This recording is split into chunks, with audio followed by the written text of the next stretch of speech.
ನಮಸ್ಕಾರ ಗೆಳೆಯರೆ, ಬದುಕಿನ ಬೆಳಕು ಚಾನಲ್ಗೆ ನಿಮಗೆಲ್ಲರಿಗೂ ಆತ್ಮೀಯ ಸ್ವಾಗತ. ನೋಡಿ ಗೆಳೆಯರೆ, ಈ ಪ್ರಪಂಚದಲ್ಲಿ ಗೌರವ ಅನ್ನೋದು ಯಾರಿಗೂ ಪುಕ್ಕಟೆಯಾಗಿ ಸಿಗಲ್ಲ. ಅದನ್ನ ನಾವೇ ಗಳಿಸ್ಕೊಳ್ಬೇಕು. ಯಾರೋ ನಿನಗೆ ಅವಮಾನ ಮಾಡಿದ್ರು ಅಂತ ನೀನು ಕುಗ್ಗಿ ಹೋದ್ರೆ ಈ ಸಮಾಜ ನಿನ್ನನ್ನ ಇನ್ನೂ ತುಳಿಯುತ್ತೆ. ಆದರೆ ಅದೇ ಅವಮಾನವನ್ನ ಮೆಟ್ಟಿಲು ಮಾಡಿಕೊಂಡು ನೀನು ಬೆಳೆದ ನಿಂತರೆ ಇವತ್ತು ನಿನಗೆ ಉಗುಳಿದವರೇ ನಾಳೆ ನಿನಗೆ ಸೆಲ್ಯೂಟ್ ಹೊಡಿತಾರೆ. ಇವತ್ತಿನ ಈ ಮಾಡರ್ನ್ ಲೈಫ್ನಲ್ಲಿ ನಮಗೆ ನೆಮ್ಮದಿಗಿಂತ ಸ್ಪರ್ಧೆ ಜಾಸ್ತಿ ಇದೆ. ಇಂಥ ಟೈಮ್ನಲ್ಲಿ ನಮಗೆ ದಾರಿದೀಪವಾಗೋದು ಆಚಾರ್ಯ ಚಾಣಕ್ಯರ ಅದ್ಭುತ ಮಂತ್ರಗಳು ಮಾತ್ರ. ಸಮಾಜದಲ್ಲಿ ನೀನೊಬ್ಬ ರಾಜನ ತರಹ ಬದುಕೋದು ಹೇಗೆ, ಅವಮಾನಗಳನ್ನು ಸ್ಮಾರ್ಟ್ ಆಗಿ ಹ್ಯಾಂಡಲ್ ಮಾಡೋದು ಹೇಗೆ ಅನ್ನೋದನ್ನ 21 ಸೂತ್ರಗಳ ಮೂಲಕ ತಿಳಿಸ್ಕೊಡ್ತೀನಿ. 1. ಮೌನದ ಶಕ್ತಿ ಅರಿಯಿರಿ. ಈ ಪ್ರಪಂಚದಲ್ಲಿ ಜಾಸ್ತಿ ಮಾತಾಡೋನಿಗೆ ಬೆಲೆನೇ ಇಲ್ಲ.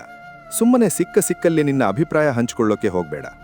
ಯಾರು ಕೇಳದಿದ್ರೂ ಅಡ್ವೈಸ್ ಕೊಡೋದು ನಿನ್ನ ಮೌಲ್ಯವನ್ನ ಕಡಿಮೆ ಮಾಡುತ್ತೆ. ಮೌನ ಅನ್ನೋದು ಬರೀ ಸೈಲೆನ್ಸ್ ಅಲ್ಲ, ಅದೊಂದು ಪವರ್ಫುಲ್ ಸ್ಟ್ರಾಟಜಿ.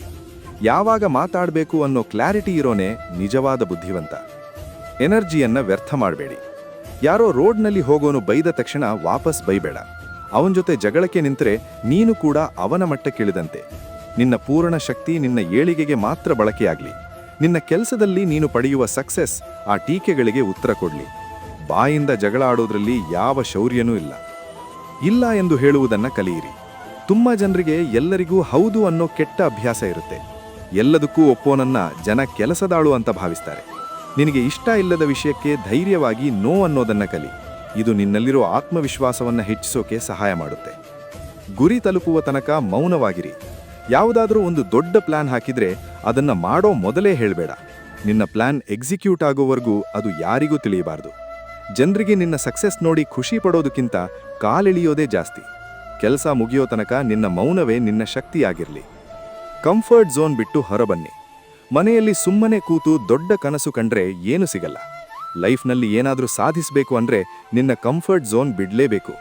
ಕಂಫರ್ಟ್ ಝೋನ್ ಅನ್ನೋದು ಒಂದು ಬಣ್ಣದ ಜೈಲು ಇದ್ದ ಹಾಗೆ. ಹೊಸ ವಿಷಯ ಕಲಿಯೋಕೆ ಮತ್ತು ರಿಸ್ಕ್ ತಗೊಳ್ಳೋಕೆ ಯಾವತ್ತೂ ಹೆದರಬೇಡ. ದೌರ್ಬಲ್ಯಗಳನ್ನ ಗೌಪ್ಯವಾಗಿಡಿ. ಪ್ರತಿಯೊಬ್ಬ ಮನುಷ್ಯನಲ್ಲೂ ಒಂದಲ್ಲ ಒಂದು ವೀಕ್ನೆಸ್ ಇದ್ದೇ ಇರುತ್ತೆ. ಆದರೆ ಅದನ್ನ ಎಲ್ಲರ ಹತ್ರ ಹೇಳ್ಕೊಂಡು ಓಡಾಡಬೇಡಿ. ನಿನ್ನ ಮಿತಿಗಳು ಬೇರೆಯವರಿಗೆ ಗೊತ್ತಾದ್ರೆ ಜನ ಅದನ್ನೇ ನಿನ್ನ ವಿರುದ್ಧ ಅಸ್ತ್ರವಾಗಿ ಬಳಸ್ತಾರೆ. ನಿನ್ನ ಒಳಗಿಲೋ ಭಯಗಳು ನಿನ್ನ ಒಳಗೇ ಇರಲಿ. ಗೆಳೆಯರ ಆಯ್ಕೆಯಲ್ಲಿ ಜಾಗರೂಕತೆ ಇರಲಿ. ನಿನ್ನ ಸುತ್ತಮುತ್ತ ಇರೋ 5 ಜನ ಯಾರೋ ನೀನು ಕೂಡ ಹಾಗೆಯೇ ಆಗ್ತೀಯ. ಕೆಟ್ಟವರ ಜೊತೆ ಫ್ರೆಂಡ್ಶಿಪ್ ಮಾಡೋ ಬದಲು ಒಬ್ಬಂಟಿಯಾಗಿರೋದು ಎಷ್ಟೋ ಬೆಟರ್. ಯಾರು ನಿನಗೆ ವ್ಯಾಲ್ಯೂ ಕೊಡಲ್ವೋ ಅಂಥವರಿಂದ ಇವತ್ತೇ ದೂರ ಆಗ್ಬಿಡು. ಹಣದ ಮ್ಯಾನೇಜ್ಮೆಂಟ್. ಈ ಪ್ರಪಂಚದಲ್ಲಿ ದುಡ್ಡಿದ್ರೆ ಮಾತ್ರ ಎಲ್ಲರೂ ನಿನಗೆ ನಮಸ್ಕಾರ ಹಾಕೋದು. ದುಡ್ಡನ್ನ ಸುಮ್ಮನೆ ಖರ್ಚು ಮಾಡೋದು ನಿನ್ನ ಫ್ಯೂಚರ್ ನೀನೇ ಹಾಳು ಮಾಡಿದಂತೆ. ದುಡ್ಡಿರೋವನಿಗೆ ಮಾತ್ರ ಸೊಸೈಟಿನಲ್ಲಿ ಕಿಮ್ಮತ್ ಸಿಗುತ್ತೆ. ಇವತ್ತಿನ ಶೋಕಿಗಾಗಿ ಸಾಲ ಮಾಡೋದು ಪಕ್ಕಾ ಮೂರ್ಖತನ. ಅತಿಯಾದ ಒಳ್ಳೆತನ ಬೇಡ. ಕಾಡಿನಲ್ಲಿ ಮೊದಲು ಕಟ್ ಮಾಡೋದು ನೇರವಾಗಿರೋ ಮರಗಳನ್ನ ಮಾತ್ರ. ಅತಿಯಾಗಿ ಪ್ರಾಮಾಣಿಕರಾಗಿರೋರನ್ನ ಜನ ತುಂಬಾ ಈಸಿಯಾಗಿ ಮೋಸ ಮಾಡ್ತಾರೆ. ನೀನು ಕೆಟ್ಟವನಾಗಿರ್ಬೇಡ, ಆದರೆ ಪ್ರಪಂಚದ ಬುದ್ಧಿವಂತಿಕೆ ನಿನಗೆ ಗೊತ್ತಿರಲಿ.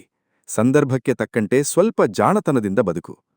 ಶಿಸ್ತು ಮತ್ತು ಸಮಯದ ಪ್ರಜ್ಞೆ.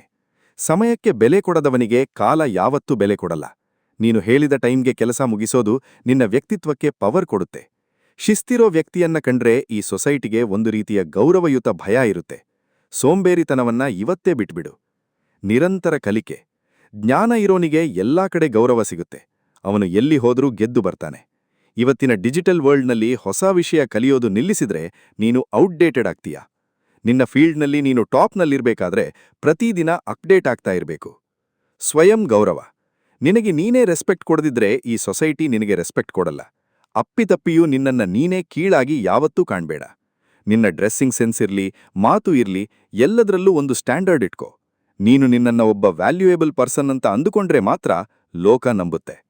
ದಾನ ಮಾಡೋದ್ರಲ್ಲಿ ಮಿತಿ ಇರ್ಲಿ. ಬೇರೆಯವರಿಗೆ ಹೆಲ್ಪ್ ಮಾಡೋದು ಒಳ್ಳೆ ಗುಣನೇ, ಆದರೆ ಅತಿಯಾದ ದಾನ ನಿನ್ನನ್ನ ಕಷ್ಟಕ್ಕೆ ಹಾಕತ್ತೆ. ನಿನ್ನ ಹತ್ರ ಇರೋದು ಎಲ್ಲವನ್ನ ದಾನ ಮಾಡಿ ನೀನು ಭಿಕಾರಿಯಾಗ್ಬೇಡ. ಫಸ್ಟ್ ನಿನ್ನ ಫ್ಯಾಮಿಲಿ ಮತ್ತು ನಿನ್ನ ಫ್ಯೂಚರ್ ಸೇಫ್ ಮಾಡಿಕೋ, ಆಮೇಲೆ ಉಳಿದಿದ್ದನ್ನ ಹಂಚು. ಸೋಲನ್ನ ಕಂಡು ಅಂಜಬೇಡ. ಸೋಲು ಅಂದ್ರೆ ಅದು ಲೈಫ್ನ ಎಂಡಲ್ಲ, ಅದೊಂದು ಹೊಸ ಪಾಠದ ಆರಂಭ. ಬಿದ್ದ ಮೇಲೆ ಮತ್ತೆ ಎದ್ದು ನಿಲ್ಲೋನೇ ರಿಯಲ್ ಚಾಂಪಿಯನ್. ಸೋಲಿನಿಂದ ಪಾಠ ಕಲಿ ಮತ್ತು ಯಾಕೆ ಸೋಲಾಯಿತು ಅಂತ ಚೆಕ್ ಮಾಡಿ ಮತ್ತೆ ಹೊಸದಾಗಿ ಸ್ಟಾರ್ಟ್ ಮಾಡು. ಅನುಭವಕ್ಕೆ ಬೆಲೆ ಕೊಡಿ. ಎಲ್ಲವನ್ನೂ ನೀನೇ ಸ್ವಂತವಾಗಿ ಎಕ್ಸ್ಪೀರಿಯನ್ಸ್ ಮಾಡಿ ಕಲಿಬೇಕು ಅಂದ್ರೆ ಈ ಒಂದು ಜನ್ಮ ಸಾಲಲ್ಲ.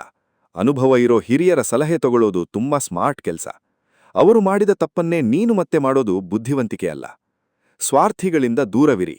ನಿನ್ನ ಹತ್ರ ಏನಾದ್ರೂ ಲಾಭ ಇದ್ರೆ ಮಾತ್ರ ನಿನ್ನ ಹತ್ರ ಬರುವ ಜನಗಳನ್ನ ಅಪ್ಪಿತಪ್ಪಿಯೂ ನಂಬಬೇಡ. ಸ್ವಾರ್ಥಿಗಳು ಲಾಭ ಇಲ್ಲದಿದ್ರೆ ಕೈ ಬಿಡ್ತಾರೆ. ಇಂಥ ಜನಗಳನ್ನ ಸರಿಯಾದ ಟೈಮ್ನಲ್ಲಿ ಗುರುತಿಸೋದು ಒಂದು ದೊಡ್ಡ ಸಕ್ಸೆಸ್. ಸಣ್ಣ ವಿಷಯಗಳಿಗೆ ತಲೆ ಕೆಡಿಸ್ಕೊಳ್ಬೇಡಿ. ನೀನು ದೊಡ್ಡ ಸಾಧನೆ ಮಾಡುವ ಗುರಿ ಹೊಂದಿದ್ರೆ ಸಣ್ಣಪುಟ್ಟ ಕಿರಿಕಿರಿಗಳಿಗೆ ಯಾವತ್ತೂ ರಿಯಾಕ್ಟ್ ಮಾಡಬೇಡ. ಯಾರೋ ಏನೋ ಅಂದ್ರು ಅಂತ ಮರುಗಬೇಡ. ನಿನ್ನ ಎನರ್ಜಿನ ಕೇವಲ ನಿನ್ನ ದೊಡ್ಡ ಕನಸುಗಳಿಗಾಗಿ ಇನ್ವೆಸ್ಟ್ ಮಾಡು. ಚಾಣಾಕ್ಷತ್ವ ರೂಢಿಸಿಕೊಳ್ಳಿ. ಪ್ರಪಂಚ ಅಷ್ಟು ಸಿಂಪಲ್ ಆಗಿಲ್ಲ. ಇಲ್ಲಿ ಬದುಕಬೇಕಾದ್ರೆ ನಿನ್ನ ಹತ್ರ ಸ್ವಲ್ಪ ಚಾಣಾಕ್ಷ ಬುದ್ಧಿ ಇರಬೇಕು. ನಿನ್ನ ಮೌಲ್ಯಗಳನ್ನ ಕಾಪಾಡ್ಕೋ, ಆದ್ರೆ ಅದನ್ನ ಪ್ರದರ್ಶನ ಮಾಡೋಕೆ ಹೋಗ್ಬೇಡ. ಸ್ಮಾರ್ಟ್ ಆಗಿರೋದೋ ಇವತ್ತಿನ ಕಾಲಕ್ಕೆ ತುಂಬಾ ಅಗತ್ಯ. ಸೋಲನ್ನೇ ಗೆಲುವಿನ ಮೆಟ್ಟಿಲು ಮಾಡಿ.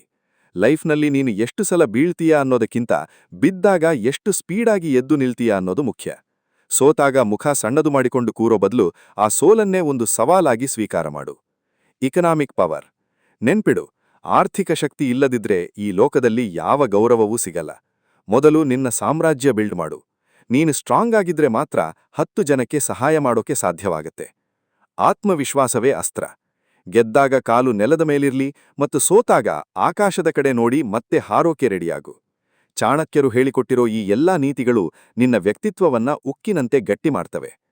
ನೋಡಿ ಗೆಳೆಯರೆ, ಇವತ್ತು ನಾನು ಹೇಳಿರೋ ಈ 21 ಚಾಣಕ್ಯ ನೀತಿಗಳು ಬರೀ ಕೇಳೋದಕ್ಕೆ ಮಾತ್ರ ಇರಬಾರ್ದು. ಇವನ್ನ ನಿಮ್ಮ ಡೈಲಿ ಲೈಫ್ನಲ್ಲಿ ಅಪ್ಲೈ ಮಾಡಿ. ಆಮೇಲೆ ನೋಡಿ ನಿಮ್ಮ ವ್ಯಾಲ್ಯೂ ಈ ಸೊಸೈಟಿನಲ್ಲಿ ಯಾವ ಲೆವೆಲ್ಗೆ ಹೋಗುತ್ತೆ ಅಂತ. ಈ ವಿಡಿಯೋ ನಿಮಗೆ ಇಷ್ಟವಾದ್ರೆ ನಿಮ್ಮ ಒಬ್ಬ ಬೆಸ್ಟ್ ಫ್ರೆಂಡ್ಗೆ ಶೇರ್ ಮಾಡಿ. ನೀವಿನ್ನೂ ನಮ್ಮ ಬದುಕಿನ ಬೆಳಕು ಚಾನೆಲ್ಗೆ ಸಬ್ಸ್ಕ್ರೈಬ್ ಆಗಿಲ್ಲ ಅಂದ್ರೆ ಈಗಲೇ ಸಬ್ಸ್ಕ್ರೈಬ್ ಆಗಿ. ಕಮೆಂಟ್ ಬಾಕ್ಸ್ನಲ್ಲಿ ಮರೆಯದೆ ಜೈ ಗುರುದೇವ್ ಅಂತ ಟೈಪ್ ಮಾಡಿ. ಮುಂದಿನ ವಿಡಿಯೋದಲ್ಲಿ ಮತ್ತೆ ಸಿಗೋಣ. ಅಲ್ಲಿಯವರೆಗೂ ಸ್ಟೇ ಪಾಸಿಟಿವ್, ಸ್ಟೇ ಸ್ಟ್ರಾಂಗ್. ಧನ್ಯವಾದಗಳು.